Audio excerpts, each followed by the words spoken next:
अभी काम भी शुरू नहीं हुआ है, सरकार की कोई तैयारी नहीं है, सिर्फ राजनीति हो रहा है। तो क्या सरकार को नहीं पता था कि पहले से कि एग्जाम होना है या और भी काम होना है? भारत सरकार के बारे में क्यों नहीं बोलते हैं वो? भारत की सरकार तो बिल्कुल करने से ही मना कर रही है जातीय जनगणना। तो उनको बिहार सरकार की ओर उंगली उठाने से पहले खुद भारत सरकार में बात करनी चाहिए, ताकि देश के स्तर पर जातीय जनगणना हो सके। बिहार की सरकार का जहाँ तक सवाल है, तो बिहार की सरकार कर रही है। महीना भर किसी कारण से अगर समय बढ़ गया तो उसके लिए हाय तौबा मचाने की ज़रूरत नहीं। बिहार की सरकार कर रही है और जातीय जनगणना बिहार में अच्छे तरीके से होगी। निश्चिंत रहें सुशील मोदी जी, उनको बताने की ज़रूरत नहीं। नियुक्ति पत्र जो बांटा जा रहा है उस पर बीजेपी का आरोप है कि सिर्फ आईवास हो रहा है, जनता को भरमाया जा रहा है। जो लोग काम कर रहे हैं उसको बुला के नियुक्ति पत्र बांट करके चेहरा चमकाने की कोशिश की जा रही है। देखिए, ऐसा नहीं है।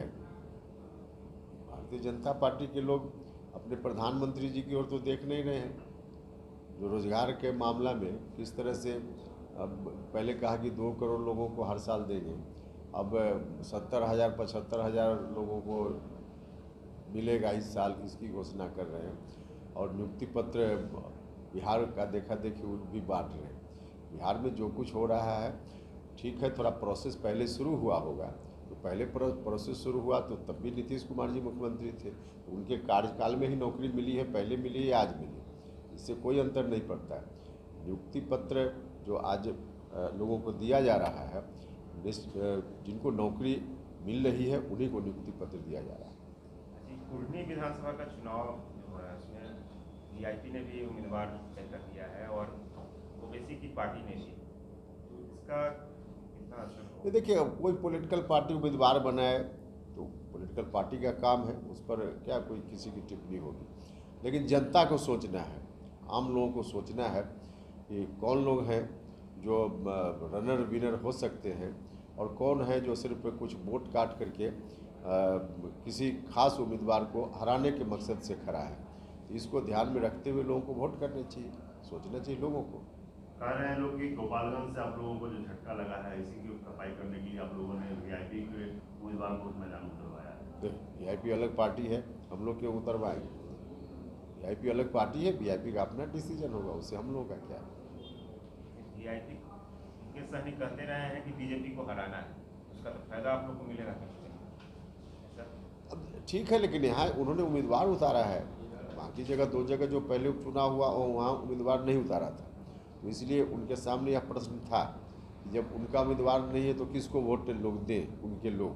तो इसलिए बीजेपी के खिलाफ हम लोगों का समर्थन एक तरह से उन्होंने किया था। लेकिन जब इस चुनाव में खुद ही उनकी पार्टी का उम्मीदवार है तो उस पर फिर उनका निर्णय है, उसमें हम लोग क्या करें। ओबीसी की पार्टी के चुनाव लड़ने से आपको लगता है अल्पसंख्यक वोट घटाव होगा? देखिए, हुआ वहाँ गोपालगंज में तो हुआ 10-12 हज़ार वोट उनके उम्मीदवार को मिला और सीधे उससे बीजेपी को ही फ़ायदा होता है। तो इसलिए हमने कहा कि किसी पार्टी को तो हम लोग नहीं कुछ कह सकते हैं, लेकिन आम जनता को सोचना चाहिए। जिस तरह से इतिहास को बर्बाद करने में बीजेपी लगी हुई है, समाज में नफरत, हिंदू मुसलमान क्या क्या फैलाने में लगी हुई है, इसको रोकना है। तो जो वहाँ भारतीय जनता पार्टी के खिलाफ मत रखने वाले मतदाता हैं उनको गोलबंद होना चाहिए, और कोई ऐसा उम्मीदवार जिसके पक्ष में 10-20-100 ही वोट दे देंगे लोग और फिर भाजपा को फायदा हो जाए, तो इसको तो लोगों को देखना है। कुर्नी में मुख्यमंत्री जाएंगे प्रचार करने के लिए? देखिए, आवश्यकता अनुसार तो पहले भी जाते ही रहे मुख्यमंत्री जी। इस बार सिर्फ 2 जगह उपचुनाव में तबीयत के कारण नहीं जा पाए थे, चोट लग गई थी। उसके पहले कुशेश्वर स्थान में हुआ, तारापुर में हुआ, तो मुख्यमंत्री जी गए ही थे।